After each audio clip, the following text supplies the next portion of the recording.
Saatnya Anda menyaksikan Kompas Bisnis, Saudara, bersama saya Yan Rahman. Dan Kompas Bisnis di awal pekan ini mengangkat soal yang satu ini, Saudara. Ekonomi tumbuh di atas 5%.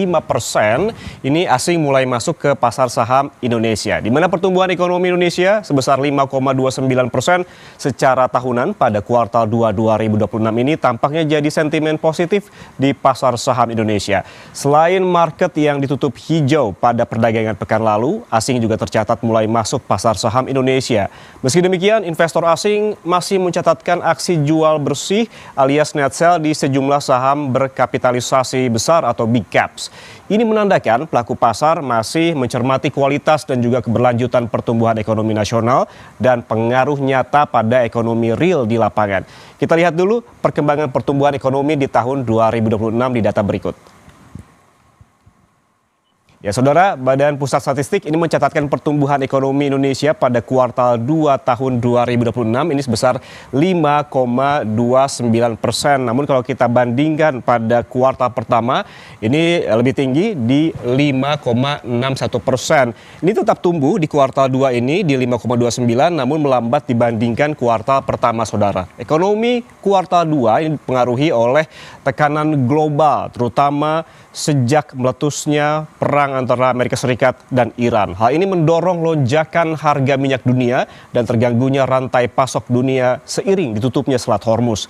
Sementara faktor pendorong dari sisi produksi, lapangan usaha, pengadaan listrik dan juga gas mengalami pertumbuhan tertinggi sebesar 10,81%. Sementara dari sisi pengeluaran, komponen pengeluaran konsumsi pemerintah mencatat pertumbuhan tertinggi sebesar 15,97%. Sementara itu, Saudara, Menteri Keuangan Purbaya Yudi Sadewa ini menanggapi rilis BPS soal data pertumbuhan ekonomi kuartal 2 2026. Menteri Keuangan menilai capaian pertumbuhan ekonomi sebesar 5,29% masih cukup baik di tengah tekanan ketidakpastian global dan lonjakan harga minyak dunia.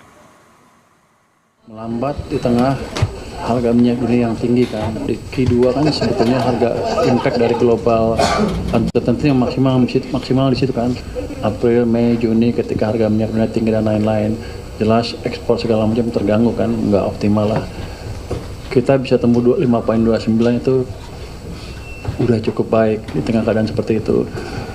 Tapi ke depan saya yakin di triwulan ke 3-4 kita akan dorong ke arah yang lebih cepat di akhir tahun menuju 6% dengan memaksimalkan semua engine of growth yang ada di perekonomian, termasuk tadi menambah uang di perekonomian, menekan bunga deposito, menekan bunga yang diminta oleh SMP di bawah keuangan untuk turun ke level yang rendah sehingga perbankan bisa naruh atau memberikan pinjaman dengan bunga yang lebih rendah gitu.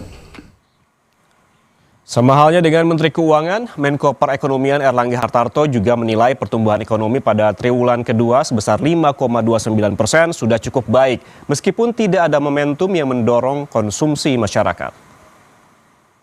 Dan seperti kita ketahui, triwulan kedua tidak ada event besar seperti Lebaran karena ini sudah masuk di triwulan pertama.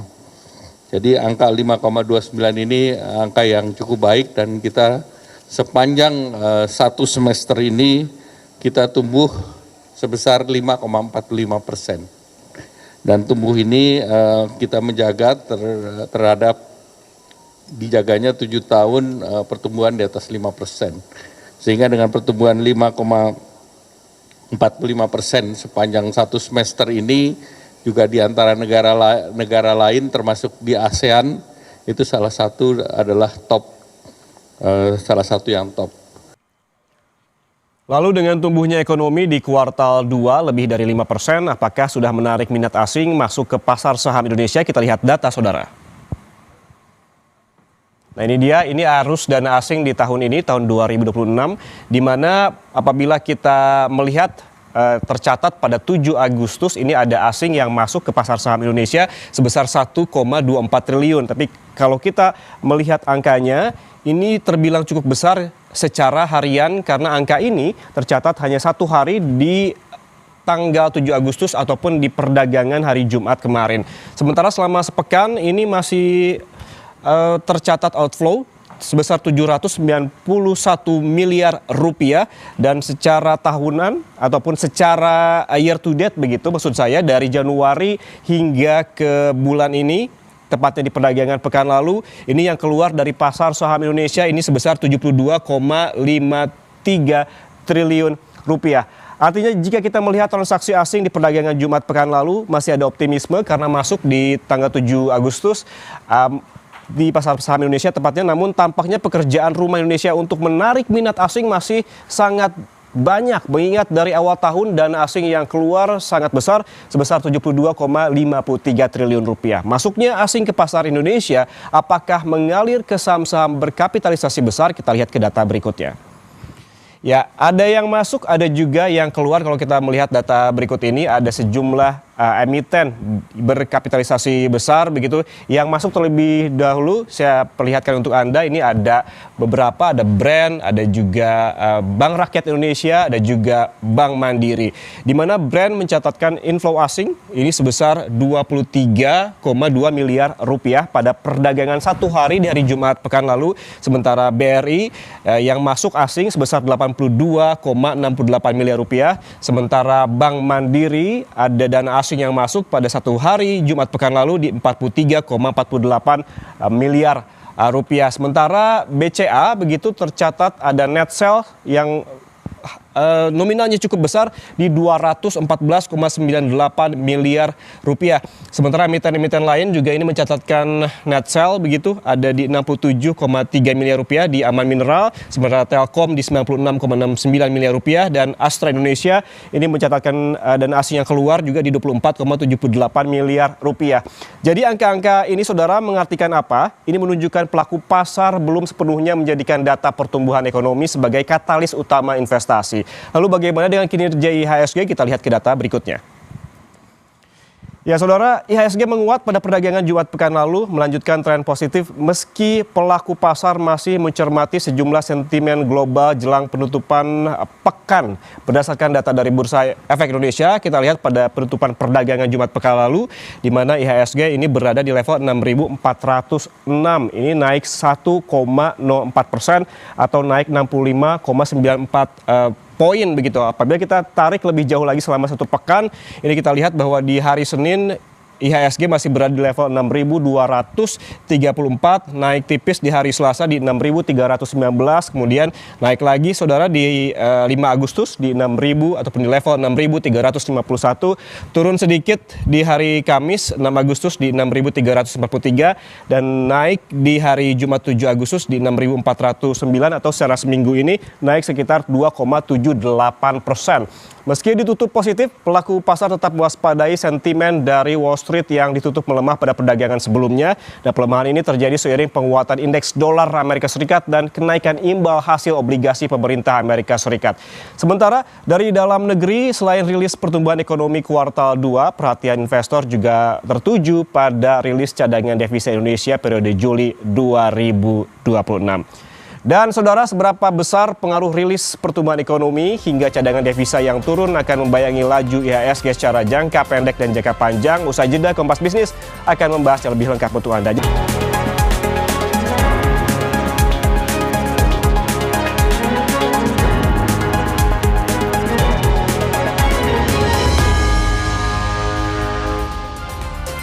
Saudara, seberapa besar pengaruh rilis pertumbuhan ekonomi kuartal 2 2026 mengatrol IHSG? Apakah tren laju indeks akan kembali positif? Pada pekan ini kita bahas bersama Akhil Triadi, Senior Research Analyst Pandin Sekuritas. Selamat pagi Mas Akhil, apa kabar?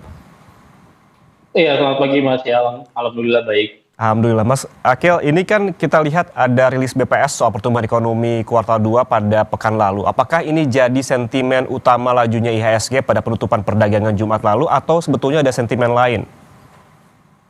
Iya, betul. Jadi pertama adalah rilis GDP di kuartal 2 tahun 2026 yang memang ini berada di atas estimasinya konsensus, atau artinya ada di atas estimasi para pelaku pasar ya. Jadi itu yang menjadi penyebab bahwa IHSG terjadi penguatan. Selain itu juga ada ini terkait isu ya, terkait MSCI yang memang akan mengumumkan terkait dengan daftar terbaru indeksnya mereka. Namun ini bukan berarti yang ada di Indonesia ya, ini hanya secara global. Kami melihatnya memang Indonesia masih dalam kondisi di freeze, bahkan nanti sampai di bulan November itu akan diumumkan apakah MSCI ini masih akan terus melakukan freeze-nya atau tidak ya. Jadi sebenarnya menjadi katalis utama adalah terkait dengan GDP kita. Terus juga yang menjadi concern utama para investor adalah terkait rupiah. Nah, rupiah ini penting gitu ya. Ketika kita melihat dari rupiah sekarang sudah menguat, bahkan di 17.800, 17.900-an ini menjadi sinyal positif juga bahwa memang pressure dari eksternal ini sudah mulai mereda, sehingga market kita terjadi penguatan di pekan kemarin. Dan patut dicermati juga terkait dengan inflow ya. Memang kita lihat asing sudah mulai kelihatan masuk gitu ya beberapa kali, cuman kami melihatnya ini masih keluar masuk gitu. Kita mungkin bisa bicara di hari kemarin, di hari Jumat ada inflow ke banking gitu ya, ke BRI. Tapi kalau kita melihat di beberapa hari belakangan, beberapa bank juga yang besar-besar kayak BCA, BMRI itu juga ada inflow tuh masuk. Cuman kita melihatnya ini kok asing masih keluar masuk gitu ya. Pas kemarin hari Jumat BRI ada net buy, sementara BCA-nya net sell gitu. Jadi kita melihatnya asing pun juga masih nampaknya ragu-ragu gitu ya, belum begitu firm banget untuk masuk ke market kita. Jadi kami poinnya masih wait and see ya terkait dengan market. Bagaimana tensi geopolitik menjadi acuan utama kita juga, kapan ini akan selesai. Dan kedua, MSCI, ketiga ya memang pertumbuhan GDP ataupun juga domestik terkait berita-berita domestik, baik itu GDP, inflasi, suku bunga, itu menjadi yang perlu dicermati oleh para investor ke depan.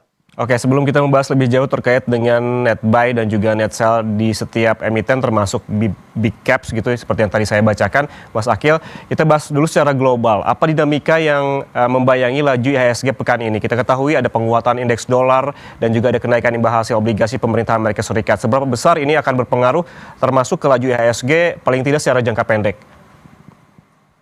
Iya, memang secara jangka pendek ini akan cukup berpengaruh kepada ISG kita yang memang kelihatannya hari ini pun juga terjadi penguatan.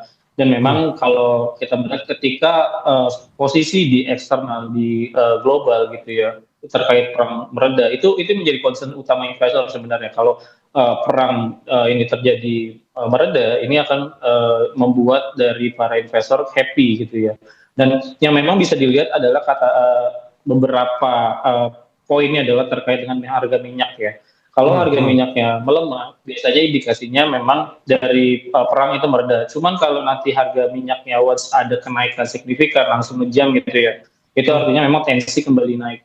Jadi market kita sangat terpengaruh ya terkait dengan perang itu. Jadi kalau memang tensinya masih naik turun, ya kita belum bisa bilang bahwa ini waktunya beli, ini waktunya jual. Jadi kita masih wait and see, dan memang kami advise kepada nasabah-nasabah kami juga bahwa kita lebih baik short term trading, karena memang itu yang menjadi salah satu paling menguntungkan saat ini, karena kita bisa beli dan jual ketika harga saat ini volatile gitu. Dan terkait juga indeks dolar, terkait juga hari ini rupiah yang memang terjadi penguatan, itu juga menjadi indikasi bahwa inflow dari asing itu juga sudah mulai masuk, walaupun kita melihat inflow-nya ini tidak begitu cukup kuat karena beberapa kali asing juga masih net sell ke saham-saham banking.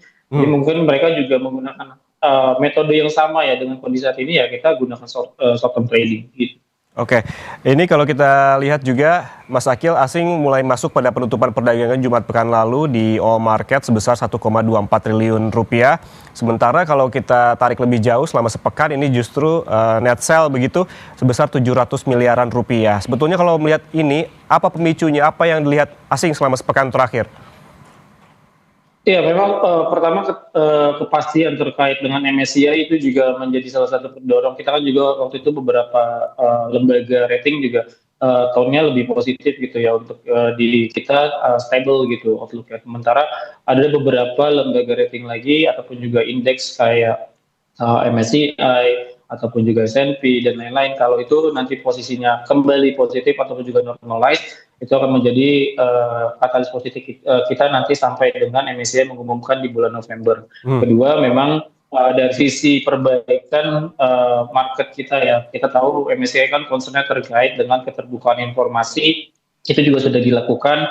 Ketiga memang terkait dengan perbaikan dari sisi government. Nah, kita lihat kan beberapa efisiensi sudah dilakukan, MBG sudah dipangkas gitu ya, beberapa memang katalisnya positif juga nih di domestik, walaupun kita tidak melihat secara jangka panjang ini akan untuk pertumbuhan GDP, untuk keinginan dari investor pun juga ini kan lebih kepada trust ya. Ini belum begitu maksimal. Tapi kita melihat kalau by kuartal ini memang sudah ada sedikit perbaikan dari government yang memang saat ini setengah berjalan. Jadi itu menjadi salah satu katalis positif. Makanya kita lihat juga bagaimana pemerintah mengendalikan rupiah saat ini sudah menguat. Ini juga sudah cukup bagus dan ini juga menjadi trust kepada investor. Tinggal kita melihat bagaimana konsistensi dari pemerintah ini sendiri ke depan. Semoga tidak ada hal-hal yang tidak mengenakan lagi ya untuk investor.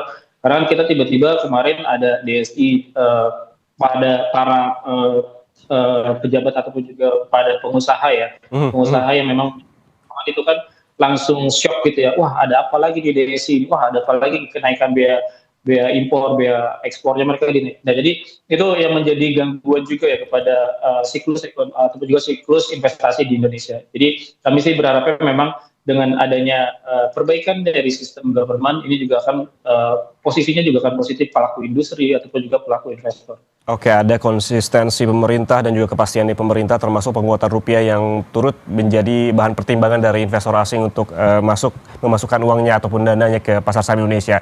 Namun kalau kita melihat perdagangan hari Jumat lalu, Mas Akil, ini asing tampaknya menjual sejumlah saham katakanlah big caps gitu, bisa ditampilkan di layar kaca juga grafiknya, di mana sejumlah emiten ini di big caps ada yang masuk, ada yang keluar. Justru kalau kita lihat di sektor keuangan, Mandiri dan BRI ini justru ada inflow, sementara BCA ini ada net sell begitu. Sementara Telkom dan juga Astra Indonesia juga mencatatkan net sell.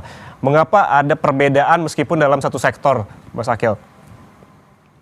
Ya, balik lagi ya kepada bagaimana siklus investasi dari asing ini sendiri ya. Karena kami melihat bahwa mereka yang belum firm ibaratnya kepada market kita, oh oke, ini waktunya beli, ini waktunya masuk ke market Indonesia. Jadi mereka kami melihat bahwa ada tendensi mereka juga masih wait and see dan mereka melakukan short term trading karena BCA kita lihat memang kemarin di net sell. Tapi kalau kita melirik beberapa hari belakangan lagi ya ataupun juga beberapa minggu belakangan itu net buy-nya adalah ada di BCA gitu ya. Jadi kami melihatnya kondisi dari asing juga masih keluar masuk itu juga menjadi salah satu pertanda bahwa asing juga masih short term trading kok. Dan kalau pertanyaannya juga kenapa asing begitu penting gitu ya, ya memang itu mereka punya liquidity yang cukup besar kepada market kita ya, ketika dia masuk itu bahkan bisa menggerakkan satu harga saham secara cukup signifikan gitu.